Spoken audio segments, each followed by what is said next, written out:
أعوذ بالله من الشيطان الرجيم. بسم الله الرحمن الرحيم. الرحمن علم القرآن خلق الإنسان علمه البيان.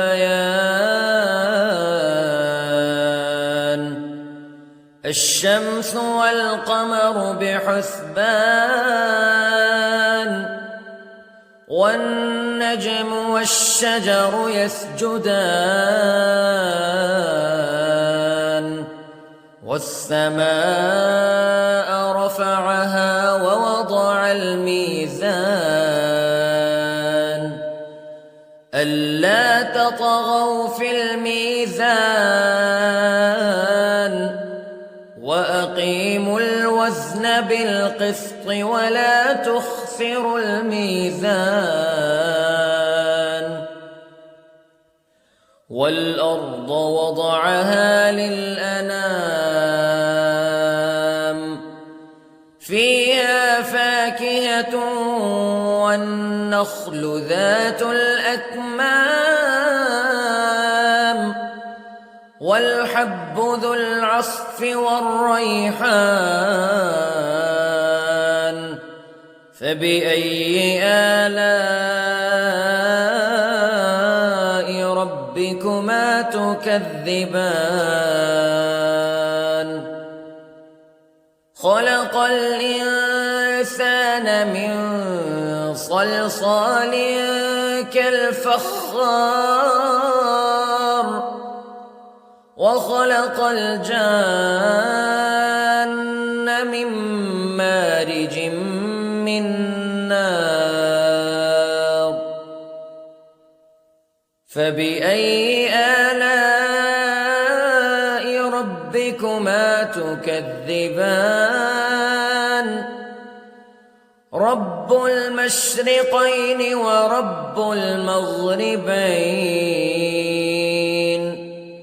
فبأي آلاء ربكما تكذبان. مرج البحرين يلتقيان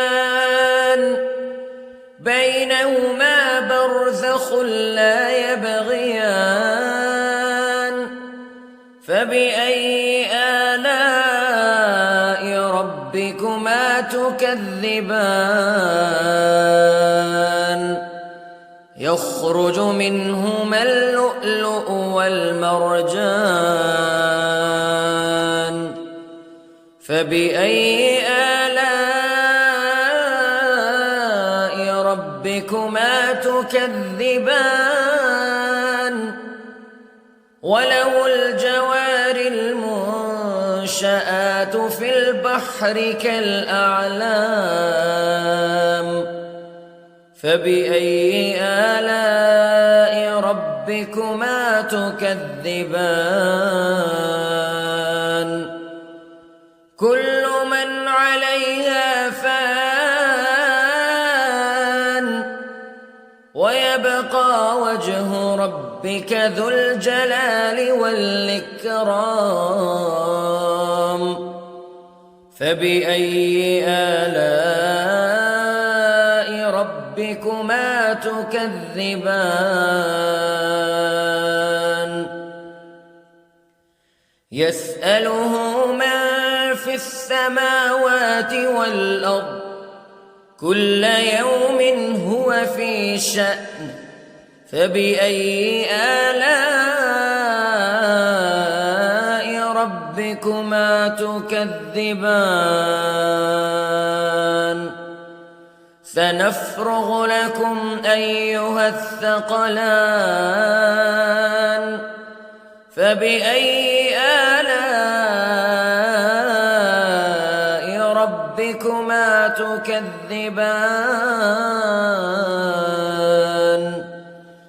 يا معشر الجن والإنس استطعتم أن تنفذوا من أقطار السماوات والأرض فانفذوا لا تنفذون إلا بسلطان فبأي آلاء ربكما تكذبان يرسل عليكما شواظ من نار ونحاس فلا تنتصران فبأي آلاء ربكما تكذبان فإذا انشقت السماء فكانت وردة كالدهان فبأي آلاء ربكما تكذبان فيومئذ لا يسأل عن ذنبه إنس ولا جان فبأي آلاء ربكما تكذبان يعرف المجرمون بسيماهم فيؤخذ بالنواصي والأقدام فبأي آلاء ربكما تكذبان هذه جهنم التي يكذب بها المجرمون يطوفون بينها وبين حميم آن فبأي آلاء ربكما تكذبان ولمن خاف مقام ربه جنتان فبأي آلاء ربكما تكذبان ذواتا أفنان فبأي آلاء ربكما تكذبان فيهما عينان تجريان فبأي آلاء ربكما تكذبان فيهما من كل فاكهة زوجان فبأي آلاء ربكما تكذبان متكئين على فرش بطائنها من استبرق وجنى الجنتين دان فبأي آلاء ربكما تكذبان فيهن قاصرات الطرف لم يطمثهن إنس قبلهم ولا جان فبأي آلاء ربكما تكذبان كأنهن الياقوت والمرجان فبأي آلاء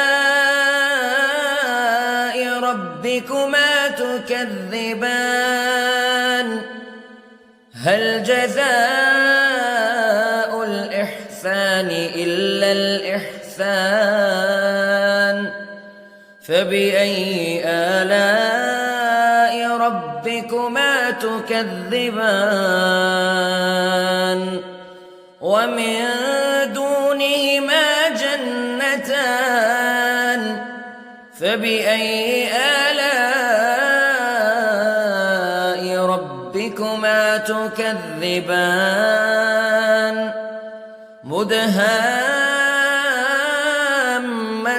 مدهامتان فبأي آلاء